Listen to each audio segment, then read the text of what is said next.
পরিসংখ্যান নেন তাহলে দেখা যাবে যে 60 থেকে 70% প্রকৃত মুক্তিযোদ্ধা তারা এন্টি আওয়ামী লীগ এবং তারা আওয়ামী লীগকে সমর্থন করে না। তাহলে এই যে কোটাগুলো কিন্তু আওয়ামী লীগের লোকগুলোকেই নিয়োগ দেওয়া হয়েছে। হাইকোর্ট এবং অ্যাপিলেট ডিভিশনে যে সমস্ত বিচারপতিদের নিয়োগ দেওয়া হয়েছে তাদের ন্যূনতম কোনো ভাইবারও সিস্টেম নাই, প্রিলিমিনারি সিস্টেমও নাই, রিটেন পরীক্ষার সিস্টেম নাই। শেখ হাসিনা বা শেখ হাসিনার লেসপেন্সার অথবা পুলিশ বাহিনী বা সেনাবাহিনী অথবা বিচার বিভাগ তারা এখনো স্বপ্ন দেখছে যে তারা ক্ষমতায় থাকবে এবং তারা এখনো ক্ষমতায় থাকার জন্য মানে আষ্টে পৃষ্ঠে তারা চেষ্টা করে যাচ্ছে। পরিবারের পক্ষ থেকে যদি এটা বলা হয়ে থাকে তাহলে এটা কথা সত্যই, কারণ পরিবারের পক্ষ থেকে তো মিথ্যা বলার কথা নয়। কারণ এই যে 6 জন সমন্বয়ককে ধরে নেওয়া হয়েছে এবং তাদের আত্মীয় স্বজনকে ধরে নিয়ে ওখানে ভুরি ভোজের আয়োজন করা হয়েছিল এবং ভুরি ভোজের আয়োজনের ভিডিও পরবর্তীতে আপলোড করা হয়েছে। যদিও আমাদের একটি আদালতের 2 জন বিজ্ঞ বিচারক তারা বলেছেন যে ডিবি হারুন বা ডিবি অফিস যাদেরকে ধরে নিয়ে যায় এবং তাদেরকে ভুরি ভোজের আয়োজন করে সেই ছবি আবার মিডিয়াতে আপলোড করা হয়, এটি জাতির সাথে মশকরা। হাসিনা আক্তার, আমি যেটা বলি সেটা হলো যে আমাদের গণতান্ত্রিক প্রতিষ্ঠান যতগুলো ধ্বংস করা হয়েছে সবাই ধারণা করে যে সবচাইতে বেশি মনে হয় ধ্বংস হয়েছে পুলিশ, তারপরে সেনাবাহিনী। কিন্তু এখন যদি কম্পিটিশন করা হয় যে সবচাইতে বেশি ধ্বংস হয়েছে কোনটা, আমি মনে করি যে বিচার বিভাগ সবচাইতে বেশি ধ্বংস হয়েছে। এটা তো কম্পিটিশন হইতে পারে যে এটা 1 নম্বরে কে বেশি ধ্বংস হয়েছে, এটা কি পুলিশ নাকি সেনাবাহিনী নাকি বিচার বিভাগ। আসলে এই বিচার বিভাগে যে কোটা বিরোধী যে আন্দোলন হচ্ছে এবং যে আন্দোলনকে কেন্দ্র করে এই যত ঘটনা, এখানে আমি আপনার টকশোতে কিন্তু বেশি বলেছি যে কোটা বিরোধী বা কোটা নিয়ে গত 16 বছর ধরে যে সমস্ত কার্যকলাপ সরকারের পক্ষ থেকে আওয়ামী লীগের পক্ষ থেকে করা হয়েছে, যদিও বলা হয়েছিল 44% এই যে মেধা কোটা, কিন্তু আসলে গত 16 বছরে 100-তে 101% আওয়ামী কোটায় নিয়োগ হয়েছে। 44% যেটা বলা হয়েছে 44% যেটা বলা হয়েছে মেধা কোটা, সেটা মেধা কোটা নিয়োগ হয়েছে, কিন্তু এই মেধা কোটা আওয়ামী লীগের ফ্যামিলি বা আওয়ামী লীগ ব্যাকগ্রাউন্ডে যদি কেউ না হয়ে থাকে তাহলে কিন্তু মেধা কোটায় 44% নিয়োগ পায় না। ইভেন যে উইমেন কোটা, নারী কোটা বা জেলা কোটা বা প্রতিবন্ধী কোটা বা উপজাতি কোটা, এখানেও কিন্তু ইভেন যে ওই মুক্তিযোদ্ধা কোটা, কারণ মুক্তিযোদ্ধা যে শুধু আওয়ামী লীগের লোকজন মুক্তিযুদ্ধ করে বিষয়টা কিন্তু তা না।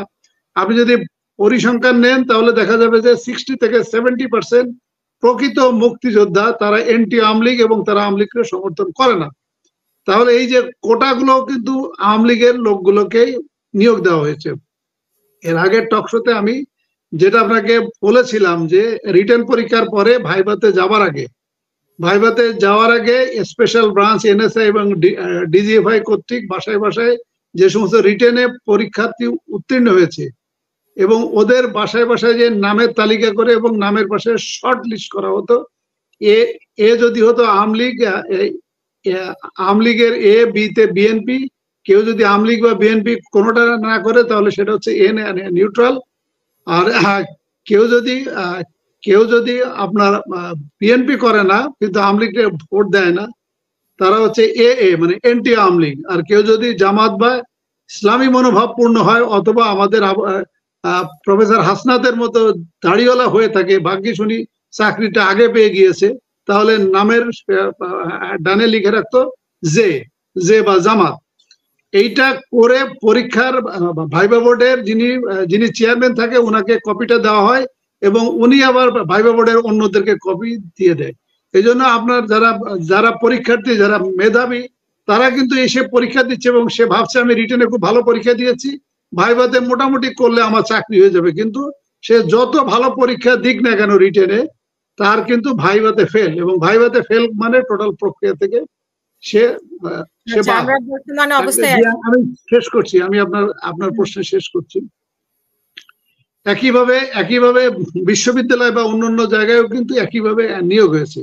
কিন্তু এটা আমি বললাম, এটা আমি ইন্ট্রোডাকশন দিলাম হলো এই কারণে, আমার গত 16 বছরে হাইকোর্ট এবং অ্যাপিলেট ডিভিশনে যে সমস্ত বিচারপতিদের নিয়োগ দেওয়া হয়েছে তাদের ন্যূনতম কোনো ভাইবারও সিস্টেম নাই, প্রিলিমিনারি সিস্টেমও নাই, রিটেন পরীক্ষার সিস্টেম নাই।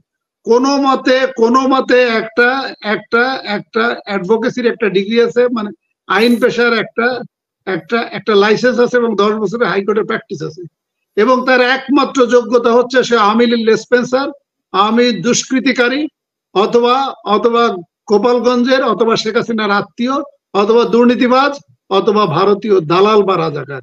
এরাই কিন্তু গত 16 বছরে হাইকোর্ট এবং অ্যাপিলেট ডিভিশনে বিচারপতি হিসেবে নিয়োগ হয়েছে। যদিও এই নিয়োগটা গত 53 বছর ধরে একইভাবে হয়েছে, কিন্তু অন্যান্য সরকারগুলো একটু কোয়ালিটি দেখে নিয়োগগুলো দিত, কিন্তু আওয়ামী লীগ এসে একেবারেই এটা একবার যাচ্ছে তাই করে নিয়োগগুলো দিয়েছে। এবং এই যে দেখেন কোটা আন্দোলনের যে ঝামেলাটা, প্রধান বিচারপতি যিনি আব্দুর রাজ্জাকের আওয়ামী লীগের কমিটির ছাত্রলীগের সভাপতি ছিলেন, এবং যিনি সম্ভাব্য প্রধান বিচারপতি এনায়েতুর রহিম, যার বক্তব্যে উনি শপথবদ্ধ বিচারক বা রাজনীতিবিদ, এটাই যদি হয়ে থাকে, এইসব কারণে এই যে আদালত থেকে যে সমস্ত কথাবার্তাগুলো বলা হয়, এটি একটা আই ওয়াশ এবং মানুষকে একটু কনসোলেশন দেওয়ার জন্য যে আমরা মনে হয় জনগণের পক্ষ নিয়েছি। এই যে দেখেন একটা রিট করা হয়েছে, এবং রিটে বলা হচ্ছে যে আন্দোলনকারী জনতার উপর যাতে প্রকাশ্যে গুলি না করা হয়। যে দুইজন বিজ্ঞ বিচারপতি হিয়ারিং এ ছিল গতকাল, ওই একজন বিজ্ঞ বিচারপতি উনি নাকি অসুস্থ হয়ে গিয়েছে, যদি আমরা পত্রিকা সোশ্যাল মিডিয়াতে আমরা দেখছি যে ওনার নাকি পাতলা পায়খানা শুরু হয়েছে শেখ হাসিনার ভয়ে। কারণ উনি যদি হিয়ারিং করেন তাহলে ওনার কোনো না কোনো একটা আদেশ বা নির্দেশ দেওয়া লাগবে। এখন আপনি যেটা আসেন যে ওই যে ডিবি অফিসের যে ঘটনা, ডিবি অফিসে এটা জার্মানির হিটলার 1939 সালে পাওয়ারে আসার পরে উনি একটা সেক্রেট পুলিশ ফোর্স করেছিলেন, যেটির নাম ছিল গেস্টাপো। গেস্টাপোর কাজ হলো তারা যে কোনো সময়, যে কোনো প্রান্তে, যে কোনো স্থানে, যে কোনো ব্যক্তিকে আটক করে নিয়ে তারা এই বন্দি করে রাখতো এবং তাদের কাছ থেকে বিভিন্ন ধরনের জবানবন্দি বা স্টেটমেন্ট দিত। এইটা ডিবি হারুন বা ডিবি অফিস যেটা করছে, এটা সে জার্মানির 1939 সালে হিটলারের যে সেক্রেট পুলিশ বা গেস্টাপো, এদের মতোই কিন্তু তারা এই কাজগুলো করছে, কারণ এগুলো কোনো আইন সমর্থন করে না। কারণ কোন ডিবির পক্ষ থেকে যেভাবে বলা হচ্ছে তাদেরকে নিরাপদ হেফাজতে নেওয়া হয়েছে। নিরাপদ হেফাজত শুধুমাত্র আদালত দিতে পারে, আদালত ছাড়া কোনো এক্সিকিউটিভ অথরিটি বা পুলিশের নিরাপদ হেফাজতে দেওয়ার কোনো অধিকার আইনে দেওয়া নাই, সংবিধানে দেওয়া নাই। এবং এটা আমাদের সংবিধানের 33 সাবক্লজ 1 এর লঙ্ঘন, এবং এটা ফৌজদারি কার্যবিধির 61, যেটা হলো 24 ঘন্টার ভিতর তাকে যদি আটক করা হয় তাকে আদালতে সোপর্দ করতে হয়। এটার কোনোটি কিন্তু করা হয় নাই। এখন তারা যদি 24 ঘন্টা যদি না খেয়ে থাকে বা অনশনে থেকে থাকে, আমি মনে করি এই সমস্ত ইয়াং ছাত্ররা, তরুণ ছাত্ররা যে কাজটি করেছে তাদের আমি সম্মান জানাই, তাদেরকে আমি স্যালুট করি। যে কাজটি আমরা করতে পারি নাই, বা আমরা যারা আমাদের ওই যে বয়সী বা প্রফেসর কলিমুল্লাহর মতো যাদের বয়স, বা প্রফেসর হাসনাতের মতো বয়স, বা মাহমুদ ভাইয়ের মতো যে বয়স, আমরা যারা করতে পারি না, এই সমস্ত তরুণ ছেলেরা যে কাজটি করে দেখাচ্ছে তাদেরকে আমি সশস্ত্র বা সশ্রদ্ধ আমি সালাম জানাই। এবং আমি মনে করি যে এই ডিবি অফিস বা শেখ হাসিনা সরকার অথবা আওয়ামী পুলিশ যে কাজগুলো করছে, এটা কোনোভাবে আইন সংবিধান সমর্থন করে না, এবং টোটাল সিস্টেমটা ভেঙে পড়েছে, এবং টোটাল সিস্টেম রোগাক্রান্ত হয়ে গিয়েছে, এবং এটা আইসিইউতে ঢুকে গিয়েছে। এখন ডাক্তার কোন সময় এসে বলবে যে ডেড বডিটা তোমরা নিয়ে যাও, আমরা আর হাই পাওয়ার অ্যান্টিবায়োটিক ওষুধ দিয়ে আমরা ঠেকিয়ে রাখতে পারছি না। আপনি আরেকটি কোশ্চেন করেছেন, এখনো জায়গায় জায়গায় আন্দোলন হচ্ছে, বিস্ফোরণ হচ্ছে। আপনার এই টক শোতে যখন ঢোকার পরে আমি যে একটা ভিডিও দেখছিলাম, সেখানে বাগেরহাটের এসপি ইউনিফর্ম পরে আজকে দেখলাম উনি একটা ভাষণ দিয়েছে, ভিডিও ভাষণ। সেই ভিডিও ভাষণে সে বলছে, তার বক্তব্য বলছে যে তারা জনগণ যেগুলো করছে, এবং তারা বলছে যে যেখানেই উন্নয়ন সেখানে আক্রমণ হয়েছে, এই আক্রমণ তিনি বা তারা প্রতিহত করবেন। এবং এক পর্যায়ে তিনি বলছেন যে আমি নিরপেক্ষ, রাষ্ট্রের অস্তিত্বের স্বার্থে আমি নিরপেক্ষ নই। উনি কিন্তু পুলিশ সুপার হিসেবে বাগেরহাটে কর্মরত। আবার উনি বলেছেন 15ই অগাস্টের শোককে পরিণত করব শক্তিতে। ওয়ারাজ আমাদের যে মাহমুদ ভাই যে বললেন যে 150 বা 166, 200 মানে 266 পত্রিকায় অলরেডি চলে এসেছে, কিন্তু আমাদের যে তথ্য আমাদের যে ইনফরমেশন, তাতে 4 থেকে 500 লোককে হত্যা করা হয়েছে, ছাত্র জনতাকে, এবং 2000 ছাত্র জনতাকে পঙ্গুত্ব বরণ করতে হয়েছে অথবা করতে হবে। এই রকম একটা পরিস্থিতিতে আমি মানে অবাক হয়ে যাই, শেখ হাসিনা বা শেখ হাসিনার লেসপেন্সার অথবা পুলিশ বাহিনী বা সেনাবাহিনী অথবা বিচার বিভাগ, তারা এখনো স্বপ্ন দেখছে যে তারা ক্ষমতায় থাকবে এবং তারা এখনো ক্ষমতায় থাকার জন্য মানে আষ্টে পৃষ্ঠে তারা চেষ্টা করে যাচ্ছে। হাসিনা আক্তার, আমি মনে করি যে আজকে 1 আগস্ট, এই 1 আগস্ট বা 15 আগস্ট শেখ হাসিনার বাবা যে এই 15 আগস্টে তার এই অত্যাচারে অতিষ্ঠ হয়ে মানুষ তাকে ক্ষমতা থেকে বিদায় করেছিল।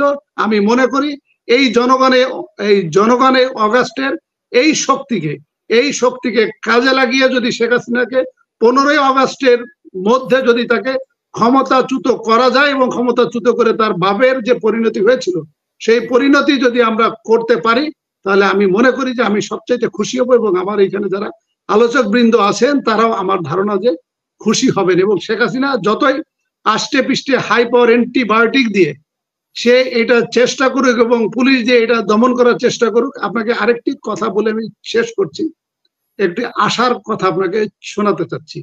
সেটি হলো, আমি যেহেতু একজন সামরিক এবং পুলিশ বিশ্লেষক, যেহেতু আমি ওখানে চাকরি করে এসেছি, আমি আপনাকে হলফ করে বলছি এবং দায়িত্ব নিয়ে বলছি, শেখ হাসিনা আবার ক্ষমতায় থাকার জন্য এই আন্দোলনকে সে ঠেকাতে পারবে না এবং এটার আউটবাস্ট আবার হবে।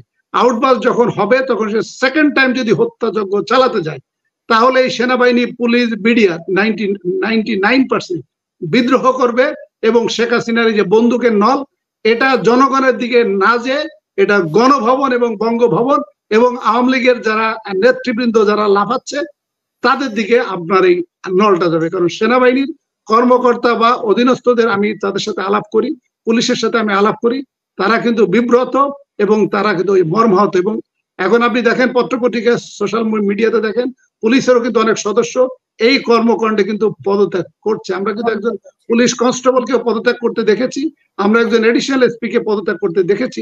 সেনাবাহিনীর বিষয়গুলো যেহেতু গোপন থাকে, এটা সাধারণত এইভাবে বাইরে আসে না, বাট আমরা যেটা খবর পাচ্ছি সেখানে সেনাবাহিনীরও অনেক কর্মকর্তা কিন্তু রাগে ক্ষোভে তারা কিন্তু পদত্যাগ করছে। তো এই কারণে আমি মনে করি যে দ্বিতীয়বার এই হত্যাযজ্ঞ চালানোর অ্যাটেম্প শেখ হাসিনা সাহস পাবে না, এবং যদি সাহস যদি করে, আমার ধারণা যে বন্দুকের নল গণভবন, বঙ্গভবনের দিকে চলে যাবে, জনগণের দিকে যাবে না। ধন্যবাদ।